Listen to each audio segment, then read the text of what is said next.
Guys, मैं आपका भाई, दोस्त, educator of economics love Kaushik स्वागत करता हूं आपका कॉमर्स वाला में। बच्चों ने सीयूईटी यूजी का पेपर दे दिया। अब दिमाग के अंदर हलचल मची हुई है कि रिजल्ट कब आएगा, कॉलेज में एडमिशन कैसे होगा, हम कॉलेज कब जाएंगे, टॉप यूनिवर्सिटीज कौन सी है जरा बता दो।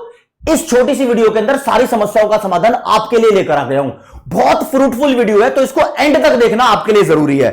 आपको जो जो मोटे लेवल की इंफॉर्मेशन मिलेगी वो आप अपने दोस्तों से भी शेयर कर सकते हो। बस मैं आपको एक बात के लिए बहुत धन्यवाद कहना चाहूंगा कि आपके द्वारा जो पूरी कॉमर्स वाला टीम को प्यार मिला है भाई, वो अपरंपार है, उसके लिए धन्यवाद। अब मेरी बात सुन लो, बच्चे क्या बोल रहे हैं, सर एग्जाम हो गया सीयूईटी का, डन है, ओके है, रिजल्ट नहीं आया, रिजल्ट वेटिंग में है, कब तक आएगा, सीधे स्ट्रेट शब्दों में सुन लो, 20 जून 2023 के आसपास आपका रिजल्ट आएगा।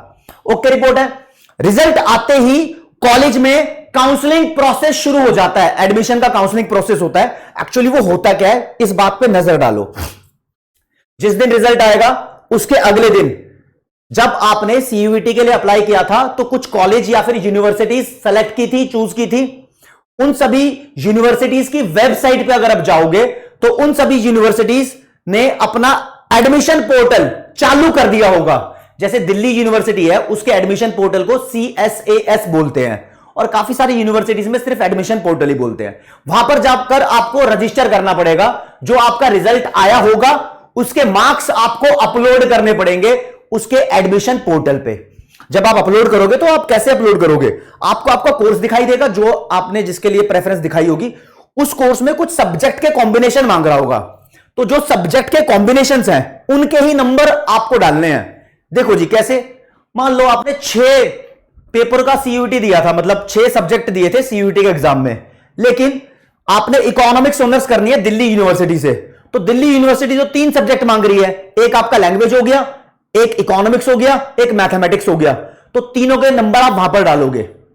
अगर आपने यूनिवर्सिटी के हिसाब से पेपर नहीं दिए हैं, जो भी सब्जेक्ट उनको चाहिए थे, तो आपके साथ गड़बड़ी हो जाएगी। एक दिल्ली यूनिवर्सिटी है जो बहुत स्पेसिफिक चल रही है। कई बच्चों ने क्या किया है, कई बच्चों ने सीयूईटी पेपर उन सब्जेक्ट का भी दे दिया जो उन्होंने 12वीं में नहीं पढ़े थे। तो काफी सारी यूनिवर्सिटी है, कोई बात नहीं, कह रही है आपने सीयूईटी का पेपर दिया है, आपके सीयूईटी के पेपर का स्कोर हम कंसीडर करेंगे, उसके हिसाब से आपको एडमिशन भी दे देंगे। लेकिन डीयू बोल रही है कि जो आपने 12वीं में पढ़े हैं उनका ही हम स्कोर सीयूईटी वाला एक्सेप्ट करेंगे। जिस बच्चे ने 12वीं में मैथ्स नहीं पढ़ा, उसने सीयूईटी का मैथ्स का एग्जाम दे दिया और डीयू के पास चला गया वो एडमिशन लेने के लिए, और डीयू को मैथ्स की रिक्वायरमेंट है उस कोर्स में, तो डीयू उसका एडमिशन नहीं लेगी, कैंसिल कर देगी। पहली बात ध्यान रखना। क्यों कैंसिल किया, क्योंकि डीयू बोल रही है सीयूईटी का एग्जाम दिया, इट्स ओके, लेकिन वो सब्जेक्ट आपको 12th में ही पढ़ना है। तो अलग अलग यूनिवर्सिटी का अलग अलग चक्कर है यहां पर जो आपको फॉलो करना है।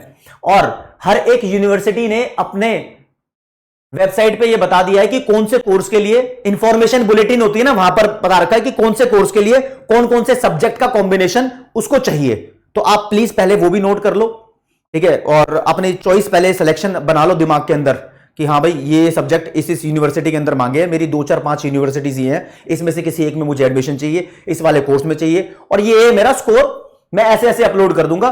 फिर यूनिवर्सिटी आपको ओके कर देगी। अगर एडमिशन आपका हो रहा होगा ना, आप अगर उसके एडमिशन क्राइटेरिया को फुलफिल कर रहे होगे, ओके कर देगी, आपके पास मैसेज आ जाएगा या मेल आ जाएगी जिस भी थ्रू वो आपको इंफॉर्म करना चाहती हो कि भैया आपकी सीट बुक हो गई है। आपको फिर कॉलेज में जाना पड़ेगा, फिजिकली फीस जमा करानी पड़ेगी, आपका एडमिशन हो जाएगा। काफी सारी जगह फिजिकली भी जा सकते हो, काफी सारी जगह ऑनलाइन भी फीस जमा करा सकते हो, दोनों ऑप्शन आपको मिल रहे होंगे वहां पर, depend upon university to university. चलो ये तो कहानी थी कि रिजल्ट आ जाएगा, कॉलेज के अंदर आपका एडमिशन प्रोसेस स्टार्ट होगा, वो भी ऑनलाइन ही आपको पता लग जाएगा। अब मुद्दे की बात ये, कॉलेज कब जाएंगे भैया। Most of the Indian universities 1 अगस्त से बच्चों के लिए फर्स्ट ईयर स्टार्ट कर रही है।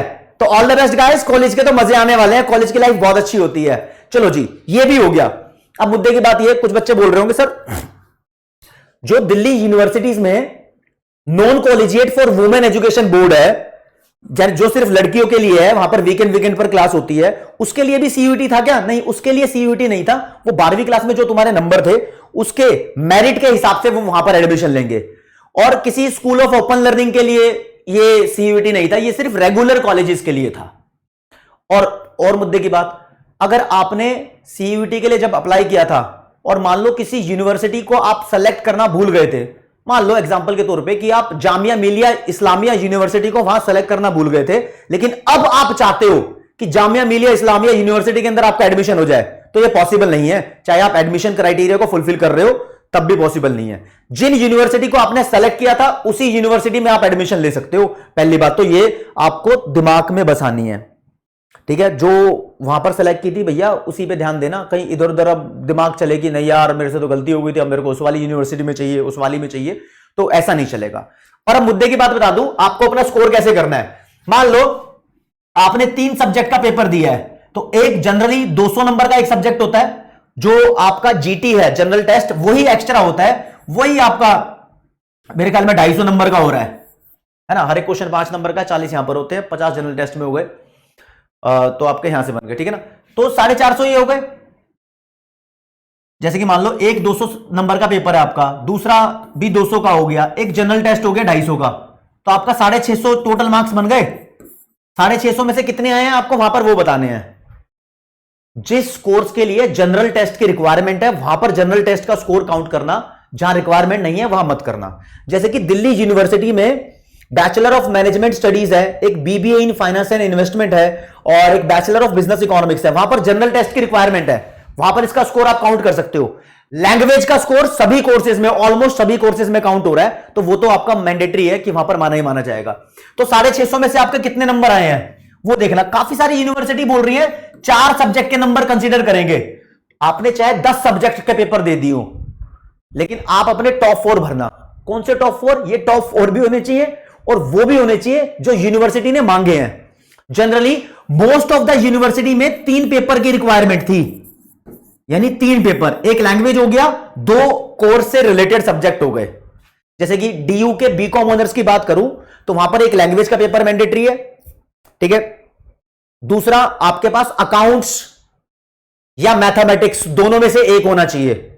और तीसरा आपका कोई भी सब्जेक्ट हो गया, इकोनॉमिक्स हो गया, बिजनेस स्टडीज हो गया, वटएवर, लेकिन आपका मेन सब्जेक्ट हो या ना हो, आपने उसका पेपर देना होना चाहिए। लेकिन डीयू तो उसको ही मान रही है जो 12th में ही पढ़ा हो। तो 12th में डीयू का एग्जांपल दे रहा हूं तो 12th के लिए यही लागू होता है कि आपने जो भी पेपर दिया हो।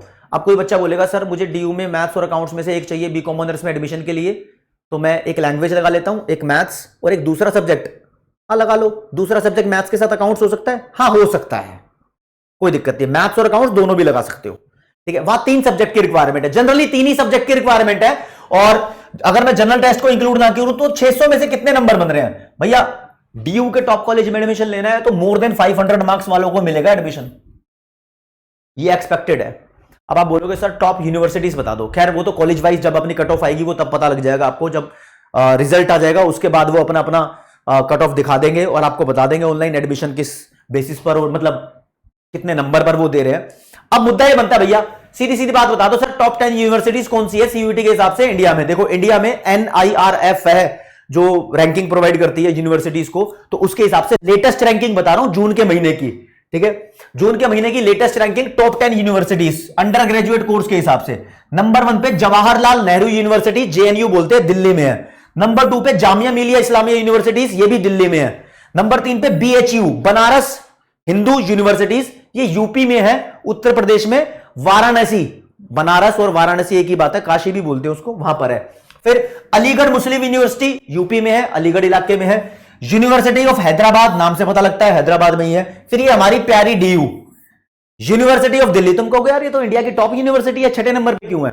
देखो इसकी रैंकिंग में क्या होता है, डीयू सबसे बड़ी यूनिवर्सिटी भी है, सबसे ज्यादा कॉलेजेस भी है इसमें, कुछ बहुत बेहतरीन है तो कुछ नीचे भी हैं, तो कंबाइन करके यहां पर नंबर पहुंच रही है। वरना टॉप कॉलेजेस मैं दोबारा बता रहा हूं डीयू के ही हैं पूरे भारत के अंदर, एशिया तक नाम है डीयू का। मैनेजमेंट में देखो तो शहीद सुखदेव कॉलेज रोहिणी सेक्टर 11 दिल्ली में है, पूरे एशिया में नंबर 1 कॉलेज माना जाता है वो मैनेजमेंट की स्टडीज के लिए। Shriram college of commerce north campus Delhi में है, कॉमर्स के लिए पूरे इंडिया का टॉप कॉलेज माना जाता है वो, ठीक है। यूनिवर्सिटी यहां पर, बाकी कॉलेज तो लेडी श्रीराम, मिरांडा कॉलेज को टॉप रैंकिंग मिली है पूरे भारत के अंदर, है ना। तो ऐसे कॉलेजेस होते हैं, यूनिवर्सिटी होती है उसके अंदर बहुत सारे कॉलेज होते हैं। लेकिन जैसे कि जामिया मिलिया इस्लामिया यूनिवर्सिटी है, ये यूनिवर्सिटी है, इसके अंदर कॉलेजेस नहीं है, ये यूनिवर्सिटी है, इसके अंदर डिपार्टमेंट्स हैं। तो अलग अलग यूनिवर्सिटी का अलग अलग चक्कर होता है। ये बाबा भीमराव अंबेडकर यूनिवर्सिटी दिल्ली में ही है, ये भी कश्मीरी गेट मेट्रो स्टेशन के पास है, ये भी ISBT मेट्रो स्टेशन बोलते हैं ना उसको, कश्मीर गेट वाले को, उसके पास ही इसका मेन कैंपस है। ये भी बहुत अच्छी यूनिवर्सिटीज हैं, बहुत बढ़िया यूनिवर्सिटी है। फिर तेजपुर यूनिवर्सिटी असम में आपको मिलेगी, पौंडीचेरी यूनिवर्सिटी तो पौंडीचेरी में मिलेगी। फिर मिजोरम यूनिवर्सिटी है, ये मिजोरम में ही मिलेगी। मिजोरम में आइजोल एक जगह है, वहां पर ये यूनिवर्सिटीज हैं।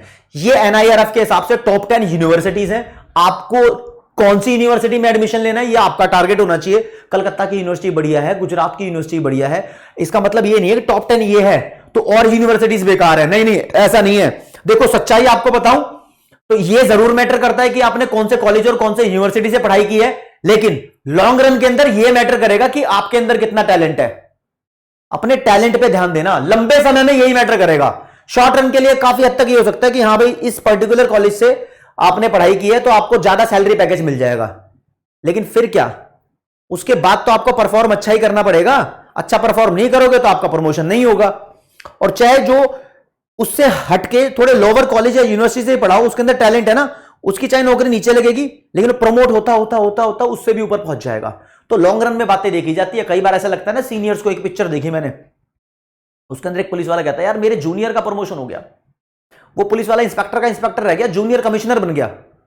वो ऐसे बन गया, वो जूनियर टैलेंटेड था, उसके अंदर थी स्किल्स, ठीक है, लेकिन खैर वो स्किल वर्सेस टैलेंट वाली बात दूसरी है।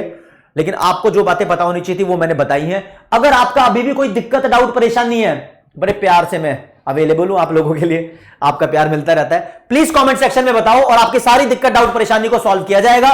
तब तक के लिए जय हिंद, जय भारत, नमस्कार, धन्यवाद।